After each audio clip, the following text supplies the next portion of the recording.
really, really beautiful. Makes me think of our ancestor Essex Hemphill, who wrote this. Like, I know I do my homework. Come on. These things are important, you know, like and seeing the research and hearing the poetry reminds me of who we are as African people, as griots, how we collect our own stories, how we tell our own stories, how we use our bodies to tell them outside of what people tell our bodies tell us. We already are very well designed, so ashe. Oh, I'm like feeling it, jeez. Okay, and so now we have our keynote, which I'm very honored. We've actually had a chance to spend share some spaces in New York City at different Black same gender loving gay events when they was done. So it's nice to welcome him home, even though I just got home. So welcome to KC, thank you some gates. Take Arthur Bryant, all that. So David Bridgeforth Jr. is a force of nature. He gives new definition to the term Renaissance man. David is known as a dynamic speaker and has appeared on many stages for programs such as, sorry, I'm excited, such as this, where he lands his expertise as an activist, as an organizer, entrepreneur, and magazine publisher, to name just a few of his many passions. However, it is his love for the Black LGBT community that brings him to us today. As a fellow New Yorker, I can attest to the reach and impact of his work. I am certain that he comes today with many inspirational and uplifting remarks. Please help us welcome Dave Bridgeforth.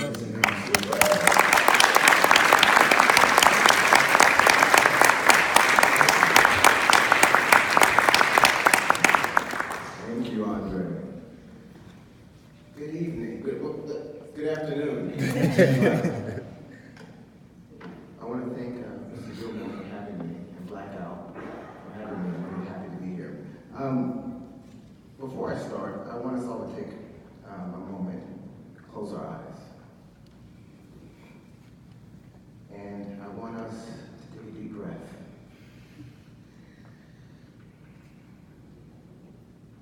I want us to wiggle our fingers, wiggle our toes.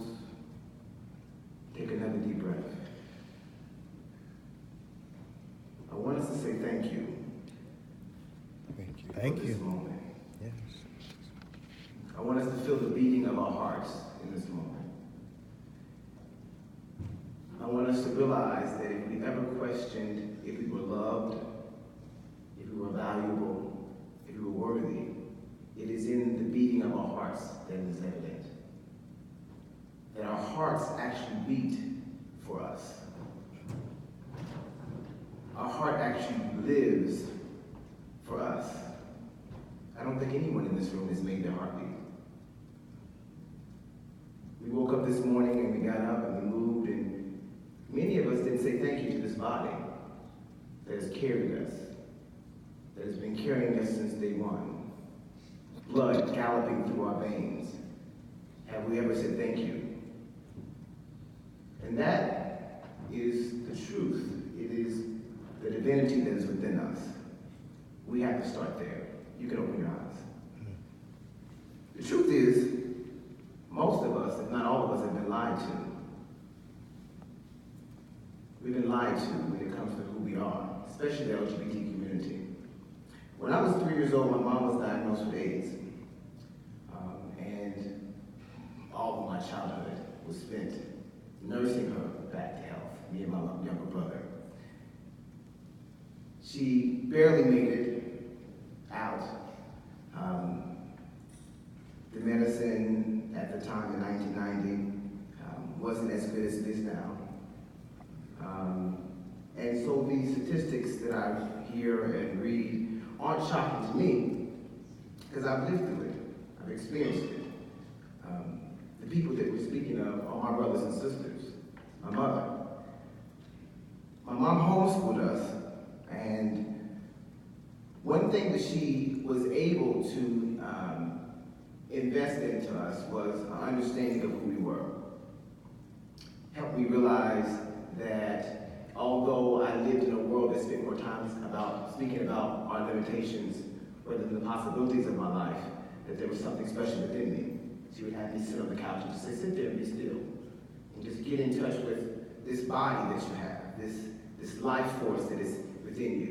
That stuff is the only thing that you need to know that makes you realize that you are valuable. It is the fact that you woke up and that you're moving, that you're breathing, and you're thinking that validates your existence in this world. And as she nursed herself back to health, as she learned to love herself over the years, over my teenage years, she invested that into me. Scared the crap out of me when it came to competent sex. Always make sure that no matter who I was deciding to sleep with, that I used a condom. But I say that to say it stirred in me courage. It helped me realize that even though I was a black boy raised in Indianapolis, Indiana, that there was something special within me. And it gave me a hunger to want more. I was 15 when I read a book named Live Your Dreams by Les Brown. And I had read his book and happened to get to meet him right after I finished his book. Got to meet Les Brown and told him that I wanted to be a motivational speaker like him one day. And he, smiled and said that he trained speakers and that, he would love to hear me speak and to work with me.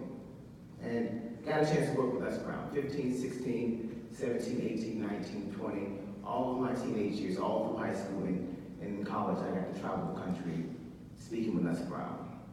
Now, what Les Brown was able to do for me was enlarge the opinion of myself, the belief that I had for myself. And at the same time, help me liberate myself. He said to me, David, what if you live your whole life? You do everything you think you're supposed to do, everything mama and your daddy and your grandmother and your grandparents and the law and society and the community says you're supposed to do. You follow all the rules. You do everything the Ten Commandments say. You follow every scripture correctly. You do what your pastor says. You do all of that. And at the end of your life, you realize it all was wrong. At the end of your life, you realize it all was wrong. What would you have done differently? I was probably 17 when he said that. It shook me up, because here I was believing things about myself, about the possibilities of my life. I had subscribed to beliefs that had bred hatred within me. Didn't know who I was because I wasn't given a chance to figure out who I was. You have to imagine being a black, gay, young boy in society isn't popular. Imagine our heterosexual fellows here. Imagine if everything was reversed when you were born and being heterosexual, being straight was not cute. It was not celebrated. It was looked down upon because of that, of who you were. That is the experience of the LGBT community of color.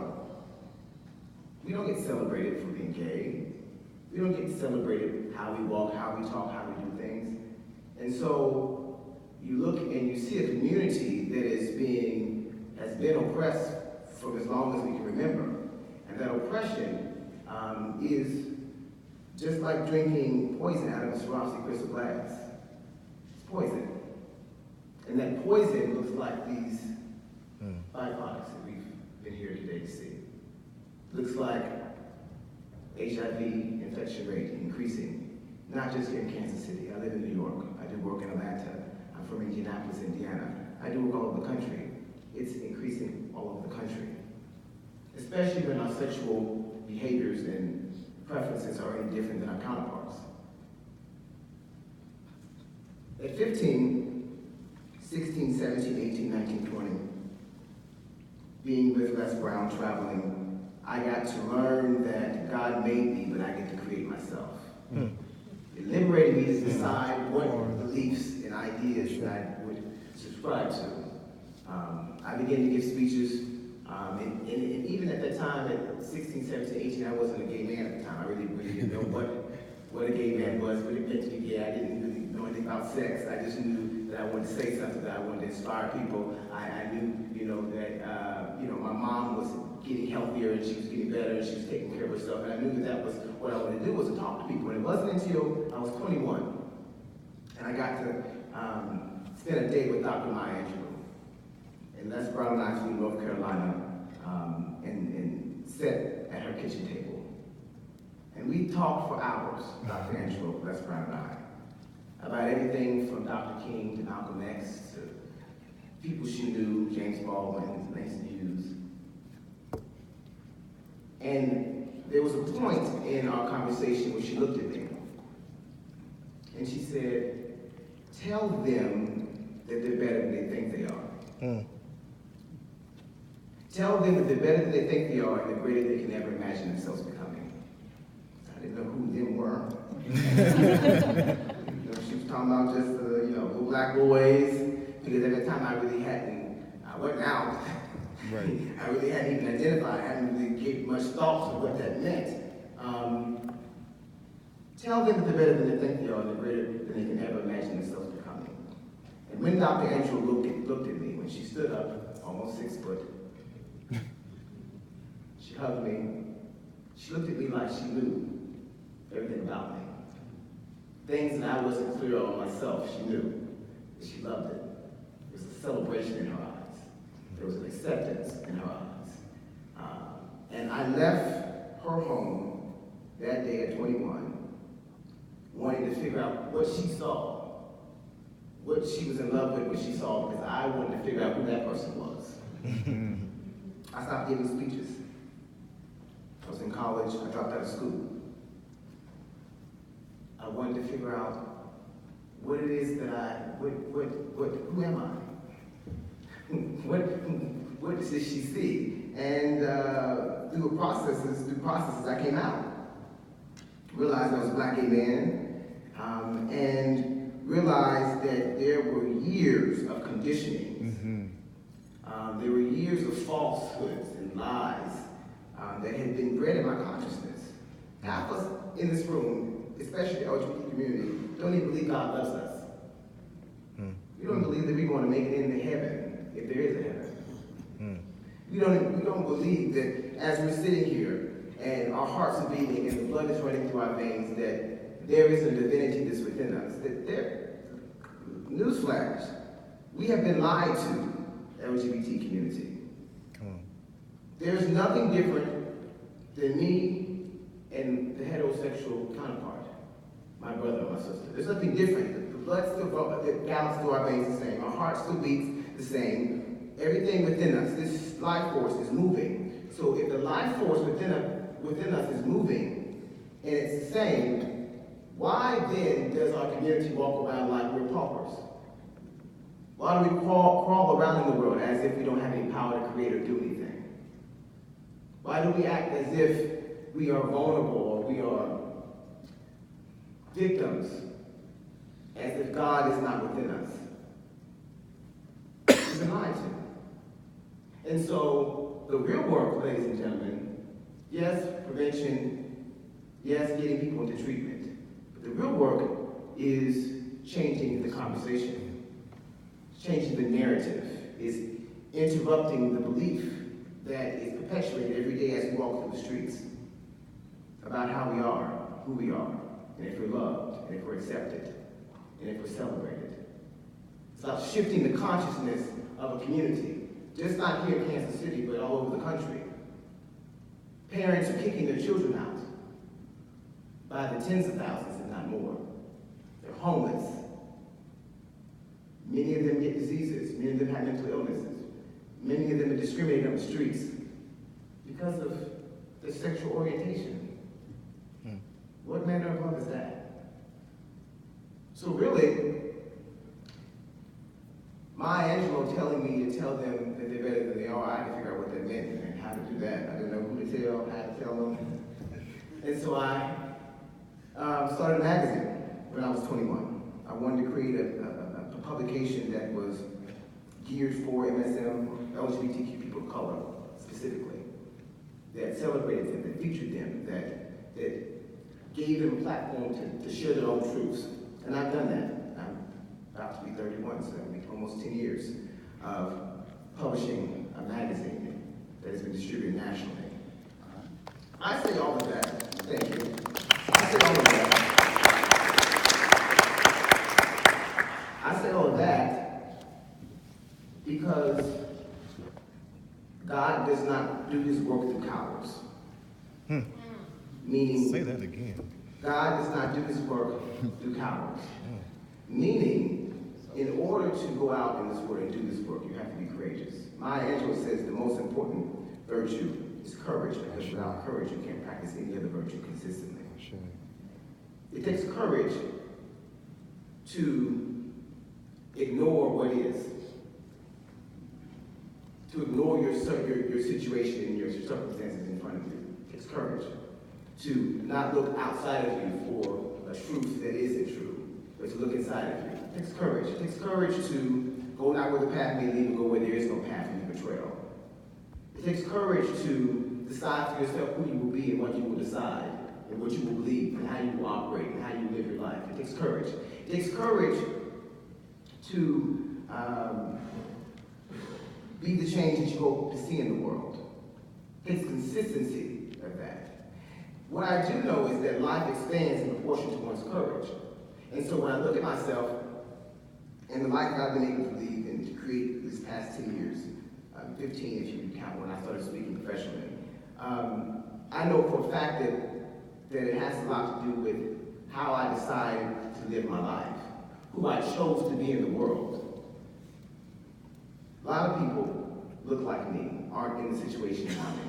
A lot of people that the people in this room are serving, that you work with on a regular basis, don't have the mindset or the belief in themselves.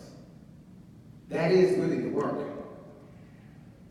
I don't care how much you fish for me, until you teach me how to fish for myself, nothing is going to be accomplished. Until LGBTQ people of color are allowed to, not allowed, because you really can't allow anybody, have created within themselves a space where they can walk in a room and know and believe that because the blood is galloping through my veins just like it is yours, there's not much difference between us.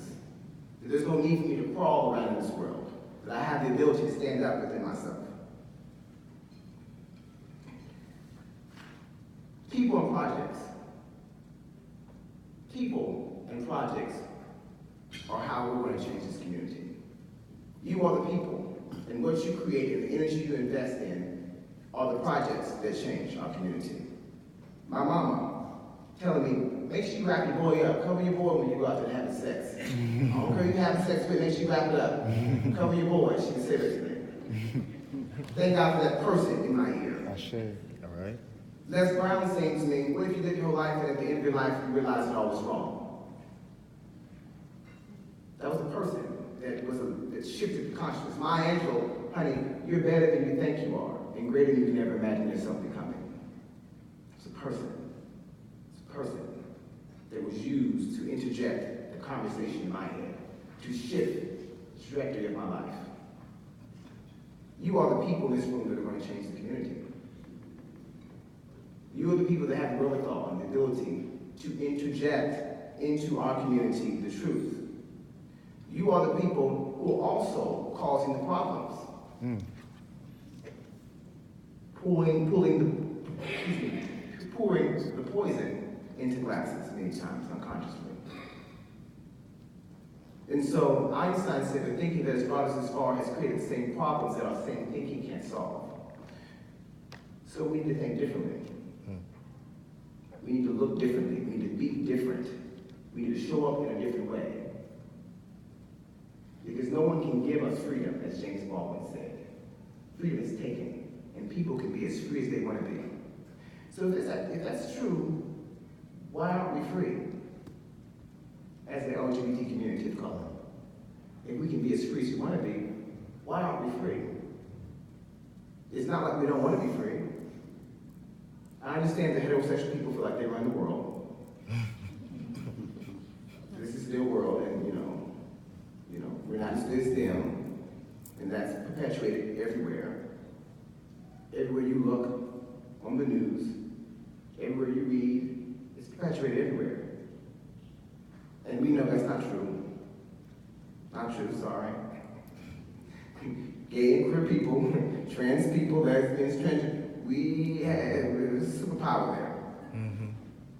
But in a world that spends more time talking about limitations rather than our possibilities, how else will things be different? That is what courage approach comes in. That is with the consistency of injecting positivity. Let me tell you this. Weeds grow up in the cracks of sidewalks. You don't have to water the weed. But a rose bush takes some time, takes some investment, takes some consistency, takes nurture. You have to grow that. It's interesting, we brush our teeth every day because we want a nice white smile. We wash our behinds every day because we want to smell good. We make sure we look nice. But when it comes to our minds, and the minds of this community, and the spirits of this community, we don't really do much to invest in that. And that's what the work is. These statistics are going to look like this until we change how our community sees itself. Yes. These statistics are going to get worse. Why would I want to put a condom on? I'm probably not going to have it anyway. I mean, what can you, if by nature, in the churches of Black community, in society, we are told that God doesn't love us. What do I need to wear a condom for? What is the point? Who cares about my life? My own mama kicked me out. This is what is happening. My own church abandoned me.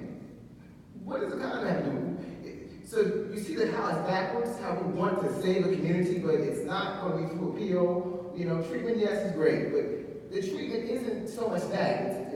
It starts way before you get there.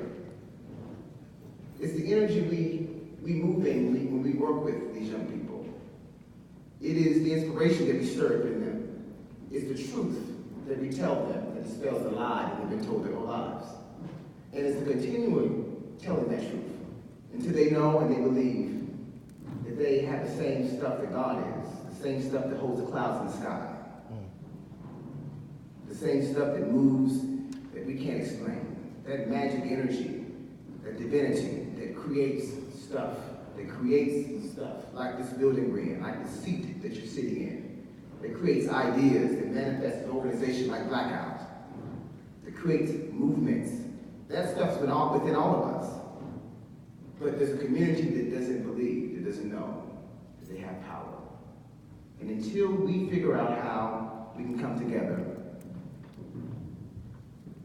and find the words and the experiences to shift the perspective and the consciousness of the community, these statistics are not going to change. I'm going to say one quote. It's my favorite quote, one of my favorite quotes. And I'm going to sit down.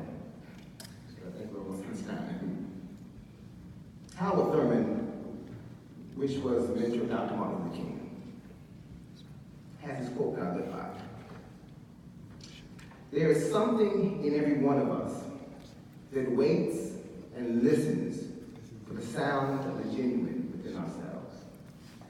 It's the only true voice we will ever know. And if we cannot hear it, we will, for the rest of our days, spend our lives on the ends of strings that someone else pulls. Did y'all catch that? If you cannot hear the genuine voice within you, you will spend the rest of your life on the ends of strings that someone else pulls. It's time to set ourselves free. It's time to do the real work and help the community become free. It's time to shift the conversation. It's time to inject positivity and truth about who we are as a community. That is the only way we're going to be really free. Thank you so much for having me.